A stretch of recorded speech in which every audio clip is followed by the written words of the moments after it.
तो गाइस, ठंड का मौसम आते ही सर्दी खांसी की समस्या बहुत ही ज़्यादा बढ़ जाती है। खांसी से लोग परेशान हो जाते हैं।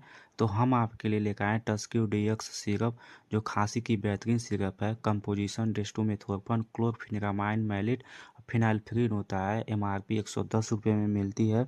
अगर आपको सूखी खांसी की समस्या हो, खांसी आ रही हो, एलर्जी वाली खांसी हो, जुखाम के साथ छींक आ रही हो बहुत ही ज़्यादा, गले में खुजली, नाक बंद हो गई हो, नाक बह रही हो, तो इसको लिया जा सकता है सुबह शाम 10 ml डॉक्टर के निर्देशानुसार।